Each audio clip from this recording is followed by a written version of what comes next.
Hey friends, a real quick video just to show you this great Ken Smith Burner 6 that I had traded in. I don't always do videos for used bases. It's generally got to be something kind of cool, unique, or special. And here lately, I've been, as if you've been watching the channel, you've probably seen it.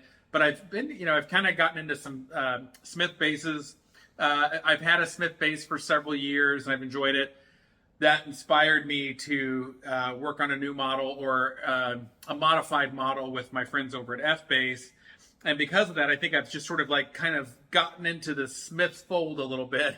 And, they're cool bases, and the sound and the thing they do is a voice all their own, which I think is, kind of the highest praise that really you could probably give a bass builder. They're exceptionally well crafted, great instruments.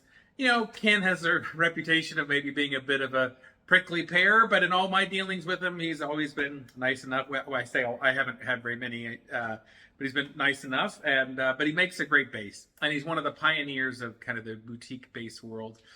And so I thought I would just show you this. This is the Burner 6. It's got this gorgeous maple top and rosewood fingerboard, and this one is a bolt-on, and it's got a little beveled neck joint here. And of course, the Smiths are more known really for their the neck throughs, but the bolt-on just provides for a little bit more affordable and a little bit lower cost base.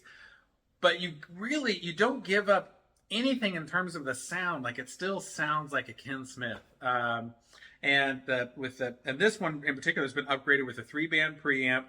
And then this one has the Kent Armstrong pickups. And so I've had a few people wondering what those sound like since the video. This particular model, I do see a finish crack right over here on the very side of the neck pocket. That's nothing that I would have any worry about. That's going to be stable and not have any problems. But beyond that, it's a really nice condition.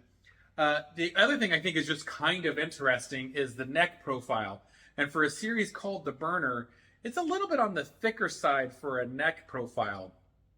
Not too bad. It's certainly not like P-base thickness, but it's kind of it's a shallow D, but it just feels a little thicker than what you might expect for Kinsmith, but still eminently playable.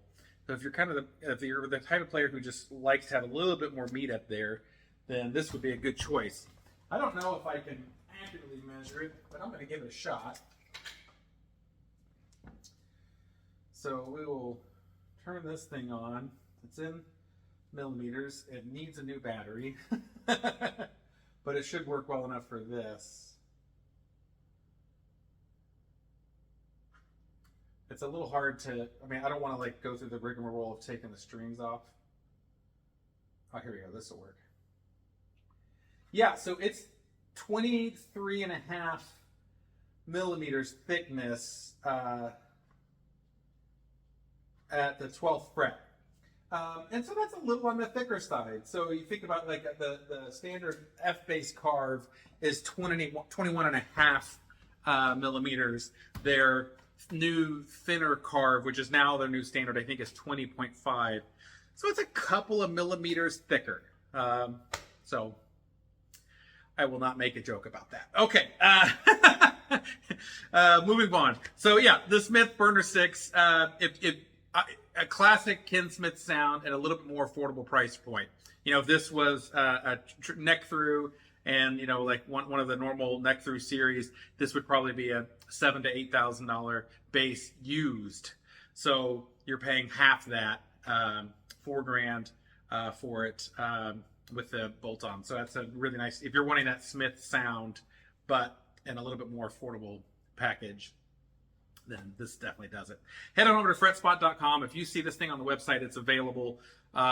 If you're watching this in the future, it's probably gone.